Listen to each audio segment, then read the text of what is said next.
Hey, before we get this thing started, don't forget to subscribe to the channel, like this video, drop a comment. Let's talk about it, see how things are going. All right, Coach, you ready? Ready. Here we go. We doing everything they talk about. You know I'm everything a boss about. Not putting work and gotta toss them out. I'm really biting, they just barking out. I'm really riding, they just parking now. His street, what to talk about. See the big eight. What's going on, everyone? Welcome to another show of base coverage. I'm your host, Jamal Clay. The show's presented to you by KNoah Teamwear. This is our partners that are joining the show going forward. Now, for those of you that keep up with the podcast, you know all the guests I have on are special. This one's a little bit different. We have not only the head coach for the Leipzig Kings, Fred Armstrong, but now newly promoted executive VP of the Kings. What's going on, Coach? How you doing? Welcome to the show. Hey, Jamal. Thank you, my man. First of all, want to tell you I'm really glad to be here with you, man. I love what you're doing, and I appreciate coming on the show. I appreciate it, man. It's good to have you on. I mean, I like to mix it up and have, not only players, but coaches as well. And, be able to provide the audience with different perspectives, all the time. But, if we're diving right into it, Tuesday, the Kings, made a big announcement promoting you to executive vice president of the club, along with your head coaching responsibilities. For you personally, how does it feel? What does it mean to you personally to now have, that type of role on your resume with the Leipzig Kings? Well, first of all, God is good. So that's number one. That's why I have the promotion. Yeah. Number two, talking with our new owner, Mark Tyson, we just sat down and, we had some talks about where we want to go. What do we want to do? What do we want to do with this? And after a lot of talks, he said, hey, this is what I'd like for you to do. And I said, okay, man, let's do it. And, I've pretty much been doing the role anyway. From season and being able now to help on the field and off the field with especially the personnel and have those keys to that car where we can bring in the right people on and off the field to the organization while he handles a lot more of the business aspects of the team, frees him up to do that. So to be second in command is really, I'm just humbled by it, man. So with your partnership with the new ownership of the team, what's it been like working with the new ownership? Like, how are things been different so far heading into year two versus last year? And I'm not asking you to like bash anything or anyone, but just curious, like what's been the biggest difference between, working with the new ownership? Well, last year was 5-week process. There's no comparison. Okay? Yeah. So, and I think last year was just all about getting the team to play, and they wanted to have a team they needed, and it was Leipzig they picked, and I feel like we did a good job to get that accommodated. When Moritz came in, it's a young dude, bright, loves football, more football oriented than the last owners were, just has a feeling for it and the sport. And that's where we hit it off and discussing what do we want to do. And the bottom line is, are you all in? And that's the question I asked. Yeah. Because, I'm at that point in my career where those are the type of situations I need to be in. Mm-hmm. And the all-in situation. And we sat down, agreed on a lot of points. Some points we didn't agree on, which is okay, as long as you agree on the majority of the points. And we have done that. So that was it. It's all in. And the recruiting was better for me, obviously, this year. I got to pick a lot more guys that I would have had from last year. I had some from roster where guys, were with the Franken Knights. They couldn't play. We wanted to make sure they could play. So I ended up taking a lot of those imports also. We had third and fourth division German players because here in Leipzig, there is no, culture of high football. They have football here, which is great with the lower division. Kids can play. but to play at this level, a lot of those players, you know, did not fit. So what I've been able to do with March, the first thing is, hey, we got to get coaches. You know, I am one who believes the product is first. And if you take the coaches and get the players, the rest of the organization will work out, because the product is the key, you know, and then the organization can help steer the product. And this is what I feel about in Europe. Okay. In the US, obviously, you know, the culture's different because it's about business, right? All business. Yeah. This is about the product dictates how you're going to be. So that was our main focus. And I feel like we've done a good job of that this offseason. Now, it's been documented, like, you have a rich and a long history of coaching and helping and developing, you know, multiple organizations here in the U.S. and overseas with, you know, a lot of rich clubs. So, and I say rich, I'm not talking money, I'm talking about tradition and history and stuff like that. And not to mention, you also have, it's been documented, your willingness to help students with multiple outreach programs and stuff like that. Now, through the lens of your new role as executive VP, you know, what do you see as the potential for this team and the community behind it? Obviously, you mentioned it's not a big football community just because there's not a team playing at that higher level in Leipzig before the Kings. So through the lens of, you know, your new position, what do you see as the potential to grow this team and build the community behind it? The middle of Germany has about 10 million people in it. So the team has to move itself within the middle of Germany. Yeah. So you're going to have to talk with teams. You're going to have to get fans engaged. Leipzig is home base. Leipzig is great, but you want to get a goal with me and Moritz at our organization. We want 10,000 people in the stands by year 3. They need to be in there. So if you're going to do that, you have to move your brand and your team around so people can notice it. Okay. Also for the young people, you know, how do you get them involved in our sport, you know, working with other clubs? And I think that's going to be the key for us. I was very disappointed last year when the GFL made it where you couldn't talk to other teams and they couldn't talk to you. And, you know, I'm a football person. I'm about the football. I'm not about the politics and the bull crap. What I said. You know, it's the football is first and foremost for me. So when you try to stop progress with the sport that I love, you run into a problem. Yeah. Other now it's loosened up. Obviously, we are talking with the other teams around and trying to collaborate and work together on different things. And you know, maybe it's education I'm able to give more of for them with my staff. And you know, maybe you're helping me when I travel. We are able to practice at your field before I go to Wroclaw or something. You know, any type of partnerships that can work to let you see that the Kings are good people. We have a professional team that we want, and we want your support, and vice versa. In my area, I'm like the misfit team, okay? Because Hamburg, you can go find 50 dudes. Yeah. Berlin, there's 50 football players, right?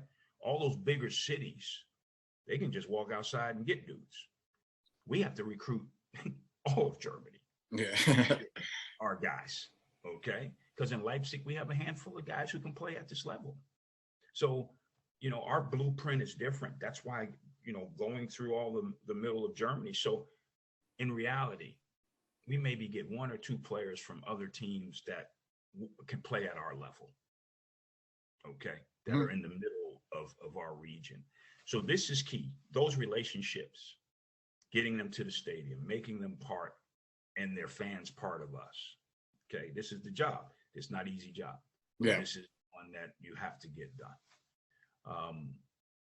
And I think you'll find that the team will be very competitive then. If I just had to stay in Leipzig and can't get guys from other places, you know, we would never make it on this level. Yeah.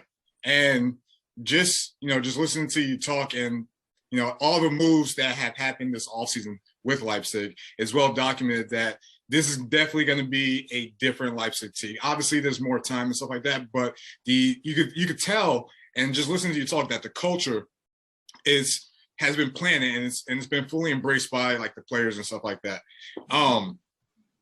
Towards the end of last season, on December 22nd, you released a statement not only reflecting on the 2021 season, but how the organization would be different going forward. From that time up to this point, what do you feel like has been the biggest change, whether it's, bringing in the right guys or, new ownership or a combination of both? If you had to point to one thing that's been the biggest difference or change in the culture of the Kings heading the year two, what would that be?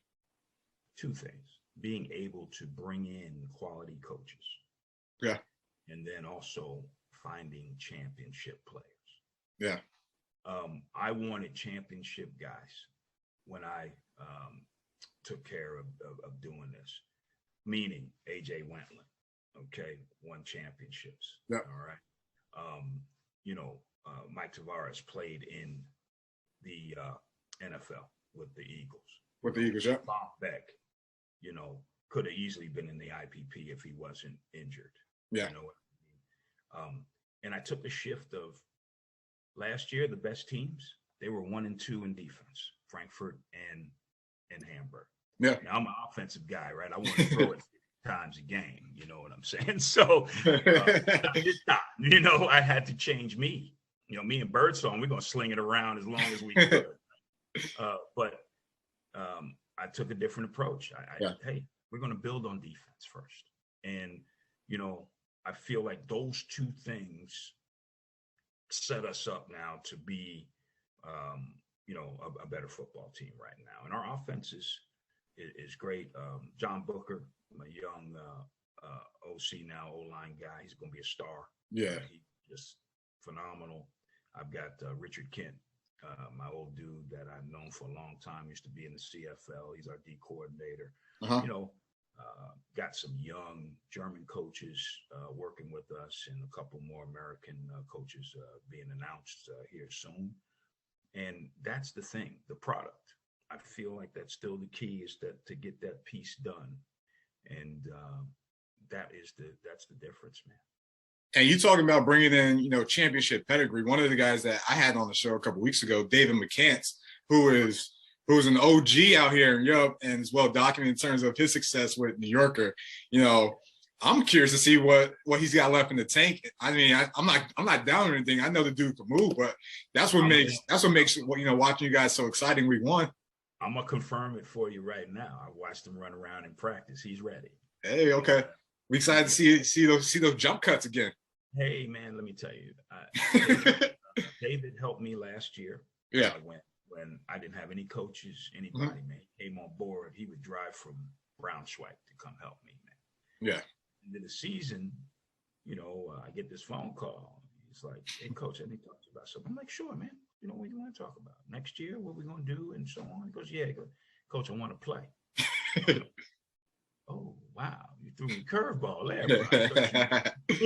But you want to, something else, so on and so forth. Yeah. When he started to talk to me, man, and David's a passionate ball person. Real good dude. Coach, I got this in me. And I think what happened, he watched last year. Yeah. Andre, some of these other cats. Doc Crawford, yeah. He's going, I can still get this done. And here's the thing people forget about David. He works out every day as a personal trainer. So he's in shape. Always in shape. He needs to get in a little football shape, but he's in shape. So, of course, I've granted that to him, that he could have that opportunity. And we'll see how it goes. But he deserves the opportunity. We're glad to have him. I believe he's going to be getting it done very well. Yeah. And for the ELF fans that, either don't know about David or haven't watched them, you're definitely in for a treat this season.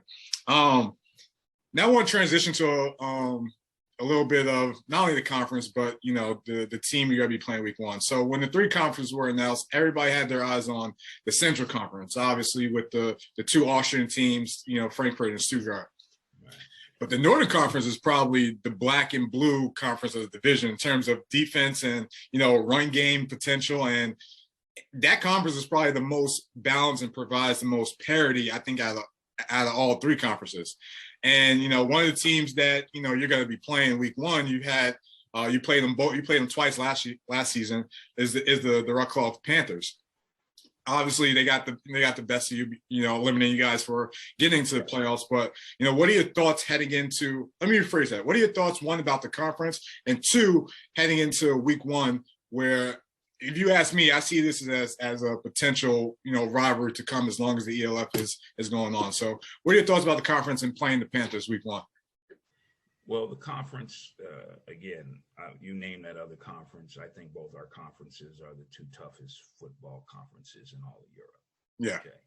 And I believe Stuttgart and the Leipzig Kings have the hardest schedule out of everybody in Europe. Yeah. Okay. So, which is great. It's fun. Wroclaw, man, Jacob just does a good job with them. I think the difference with a lot of the teams that we don't have, even the off season, we don't get that continuity where they can do a lot of things in the off season together. They're programs that have been together 6, 7 years. You know what I mean? Especially Wroclaw. So they kind of get the continuity together, and you can tell the speed from when you play them. Yeah. See, last year when we played them, right, we only had a couple weeks to get ready for the whole season, so we could tell they were way a step ahead of us. Yeah. And so forth. I feel this year we caught up a little bit. You know what I mean? Last year's game was a great football game. That's on me. I didn't call a good game offensively. We should have taken advantage of some things, and I have to eat that. But this is what you live for. You get another chance. Yeah. For the new season. And I'm really looking forward to the game. They have great coaches. With Coach Lincolns is coming there with them for their defense. Man, they're a well-oiled machine. And as far as a rivalry is concerned, it's pretty funny. We're like the 2 friendliest people towards each other. My rival at the end of the day is Berlin. This is an hour and 10 minutes from me. So if you want a rivalry, that's the one. But no, man, I give them a lot of credit. Got good players, good D-Rob and the American guys there. They do a good job. First-class organization. So gonna be a tough game, man. But again, you got to play them, and that's what I love about football. We got to go and play. So it goes. And I think, this matchup is intriguing from a lot of different angles. You got, Dave Likens, scheming up against Dave McCants. You got 2 really strong defenses going at each other. You got 2 new quarterbacks in the league that are going to be, be able to show, what they got in week 1. So it's definitely going to be interesting to watch. Hey, before we wrap this thing up, one last question for you. Actually, I got 2 more questions. The first one is, now we're putting on the head coaching hat, right? After week 1, what's one thing you want to learn about your team after your week 1 matchup? Well, I think there's 2 things. We luckily we learned about them going to Vienna, so that was good for us. Okay. And now you get another chance when you play a game, and I think the most important thing is the toughness aspect.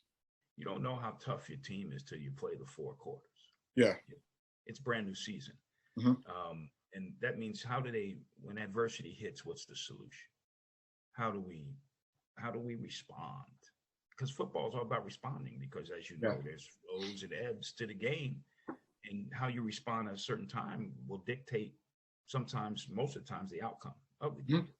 So I'm going to be looking for that. The character of the team is defensive based. That's who we are. So this is who I expect to lead our team. Yes, and I believe we still can score points. Of course we can, but the defense has the experience on it, has the leadership on it more than we do on our offense. We're a little bit younger, okay. Not putting Dablay's age in there, but we're a little bit younger. That's my dog, Daddy-O. So it's going to be interesting, but the complementary football is going to be the key. For us this year, more than scoring 47 and trying to hit. That's not going to be who the Kings are this year. We're going to be a little complementary football. So that's what I'm looking for, to see how really tough my guys are. Are you going to hang in there?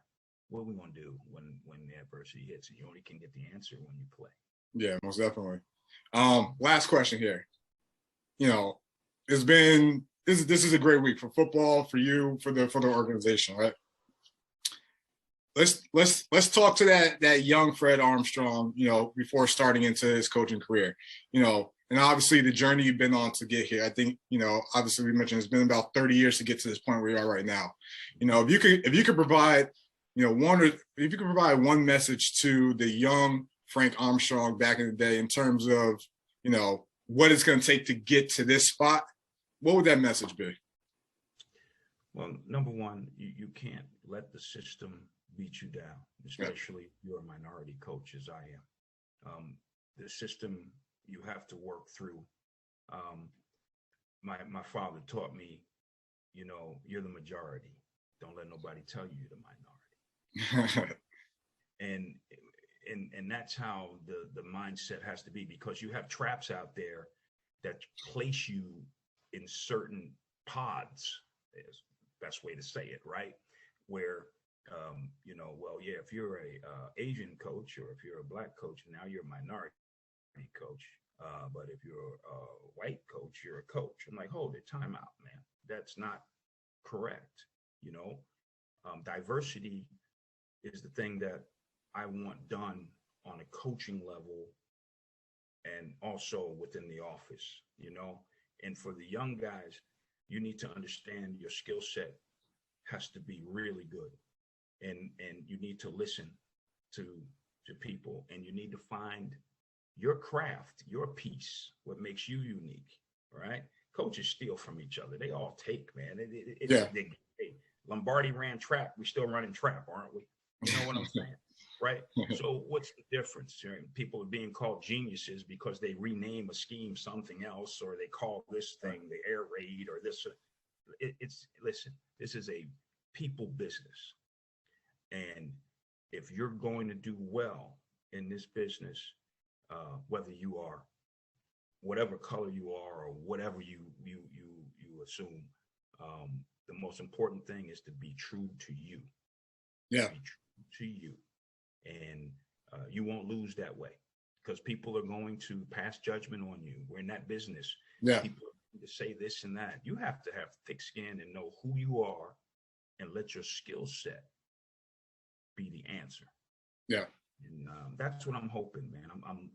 I definitely am mentoring a couple guys right now. I'm definitely going to be about that and helping in that situation. Like I said, we're going to be about the diversity. Some people talk about it, but they don't do it. Yeah.